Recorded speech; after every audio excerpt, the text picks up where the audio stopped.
So now please join me in welcoming Mr. Alan Howe, our facilitator for tonight on Fashion Dialogue, Aspirations, Creations, Innovations to kickstart the seminar. Alan, please, thank you. Hello, testing. Evening all, how's everybody? Good, good, good. So first of all, I just want to briefly introduce myself. I'm Alan. I graduated from the Royal College of Art and I've been involved in the fashion and denim industry for over 15 years.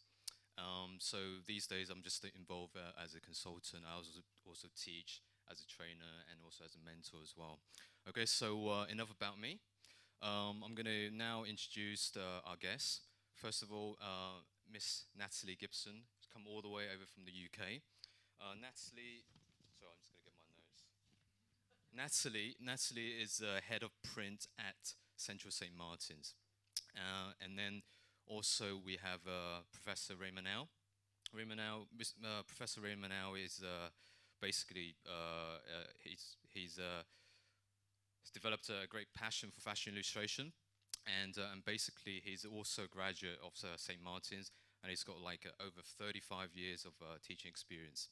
And then next we have Mr. Joey Ma, who is now one of the most famous fashion bloggers. He's worked with fashion guru Diane Pernay. He's also launched crossover versions of fashion accessories brands with Penny Black. And then next we have Miss Charlie Ho. She is a graduate of Central St. Martin's. Charlie is a founder and designer of Charlie Ho Fashion Studio. And her collection is sold in Hong Kong and also China. She's worked in the past. She's worked with Hussein Shailian and Clemens Ribeiro. So we all give it all up to our guest speakers. Guest speakers, please.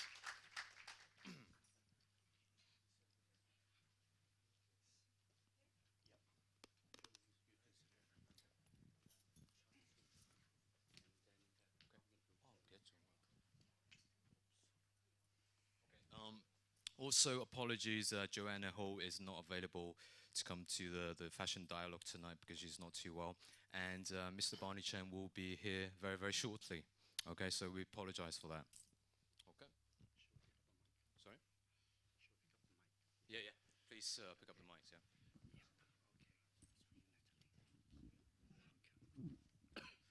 Okay, so yes, let's kick off the fashion dialogue, yeah.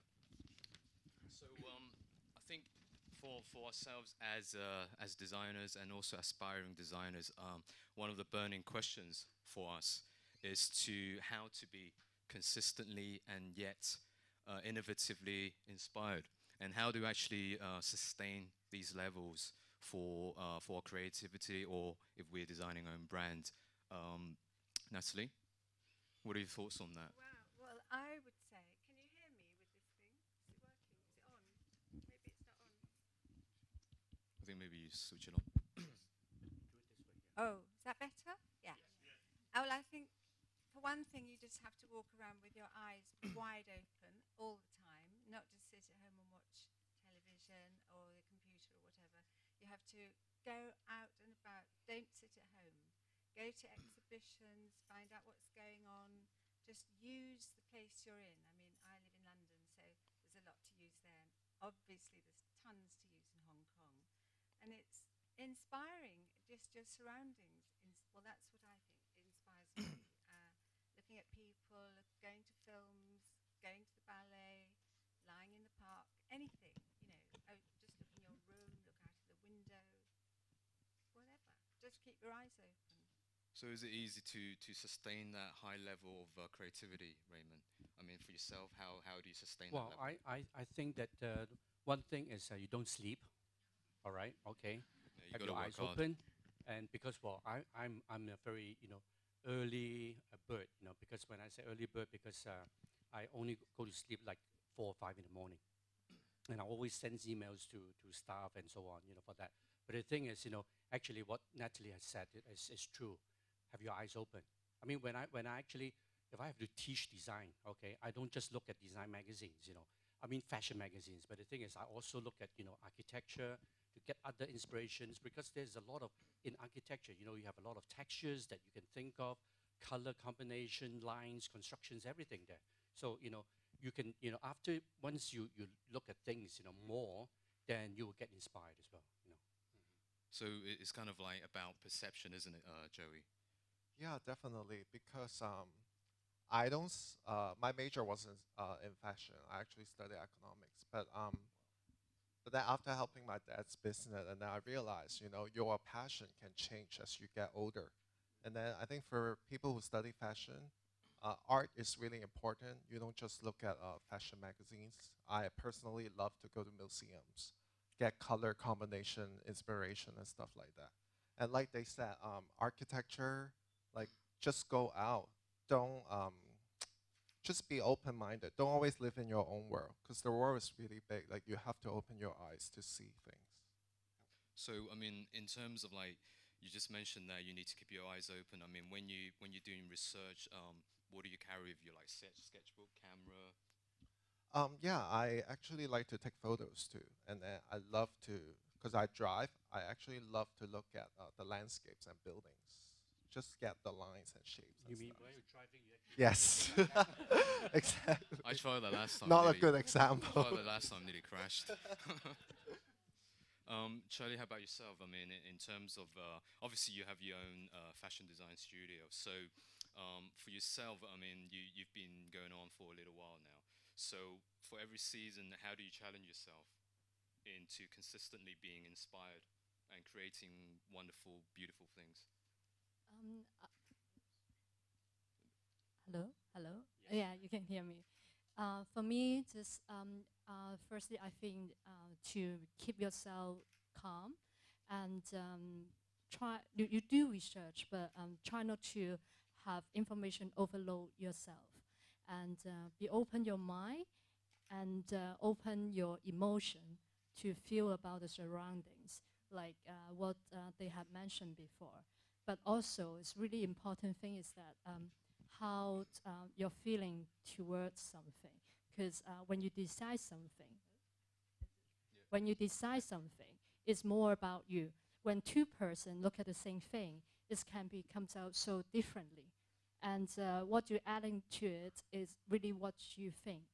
And also another thing is that observation for very small details or small parts of something that really means a lot to me. So myself, I'm someone very slow, like all kind of thing during my daily life, except drawing and pattern cutting. I do it quite fast, relatively. But then the other thing in life, I'm actually doing quite slow. But then, especially when we live in Hong Kong, I think it is quite hard for us to take our time to, observe something and to look at something, to develop something. That's very important. Hmm. I mean, obviously, you studied at Central St. Martin's, and Natalie actually taught you at Central St. Martin's. So, in that sense, what were you able to bring back? Have you managed to able to bring back what you've learned from there? Can you kind of share the most important elements that you've learned from St. Martin's? I think that's what Natalie mentioned about it yesterday. It's about your personality being very individual, because we believe everyone is unique, and that's what I found. What I get from St. Martin is that I started study fashion design since I was 23 years old, and back then I haven't learned about anything about design, and then after I go into St. Martin's, and I realized, oh, everyone can have such a different life, because with they believing in themselves, listen to the voice in their deep heart, and that's very important. They can And all be Natalie, different. yeah. They can all you're all special. You've all got your own way of looking at things, and you mustn't be afraid of showing it and showing what you like. And yeah, it's really important. I mean, it's all about striving your own creativity, isn't it? Your own unique handwriting, isn't it? I mean, it's for aspiring students, designers. I mean, is this the focus to generate your own handwriting? And how would they do that? Do they kind of obviously Joey mentioned about you need to kind of take photos, be inspired, keep your eyes open all the time. But how do you kind of like transfer that into your own kind of brand, etc.? I think the first thing is that you really have to believe in yourself, because when you create something, so many people, they trying to, say something bad about it. So many people, they know how to criticize, but they don't know how to create something. I mean, when we design something, I don't think we have to be perfect or make it perfect. We try to, but it's so hard and it can never be perfect. But something is very important, that you have to have your own identity and make it unique. People can see your style as ugly or beautiful, but they would never forget about it. If someone look at your stuff and then they forget about it, that is really bad design, isn't it? Yeah, be memorable, that's true. Can I say something as well? Sure. Because I see a lot of students there as well. I mean, when we talk about inspiration, okay, I always, I actually I went to I go to China a lot to give lectures, okay, and with students like 200 or 300 there, the question I asked that, if you are a designer, what is the first thing that you have to do if you want to create a collection? They said, have your concept, inspiration. I think that's totally wrong, because you have to know the market first, right? Know your competitors before you do your creativity, because otherwise, then you will not fit into the category you want. When I was in St. Martin's, Bobby Hussein, okay, the program leader, everybody, when the name was mentioned, everybody know, we're really scared of. Because if you don't do the right research, and you don't have the sort of know your competitors, okay, no matter how great your collection is, okay, if it doesn't fit into that category, then you have failed, okay, no matter what.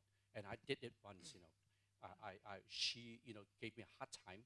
But right after that, okay, which is after lunch, during lunchtime, and he said, hey, Raymond, how about lunch together? These sort of things. But the thing is, we really have to know the market, before we balance our creativity as well.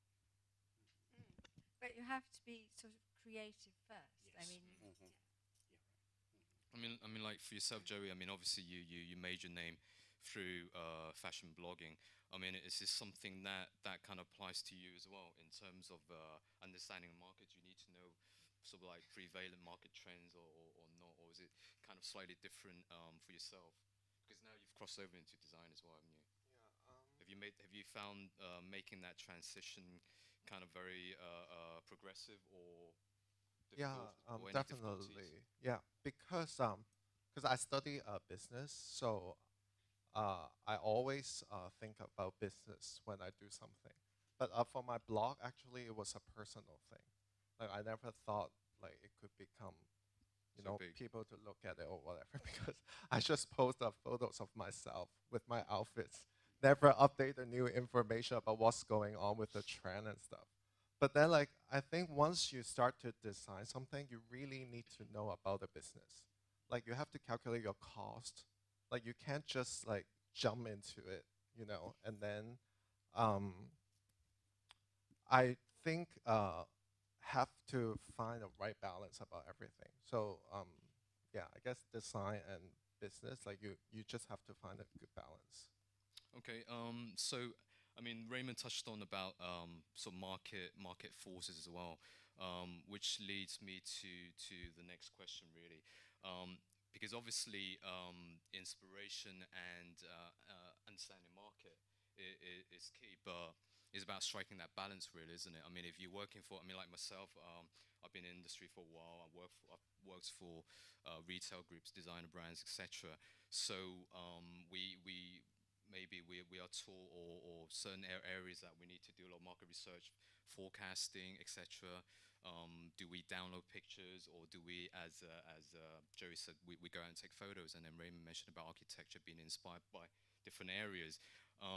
For yourselves, I mean, like Charlie, how do you strike the balance between sort of like creating a collection that is market driven and tapping into your customers along with trends, or market research, do you have to kind of be in touch with who your competitors are, etc., so on and so forth? I think about the fashion trend, it's a paradox, really, I would say. I mean, many people believe the big brand lead the trend, or some trend forecaster do the things. I learned about it from my, before I studied fashion design, I was in fashion retailing in PolyU. And by that time, I was really curious, is there someone really setting something that I would like after 2 years? It's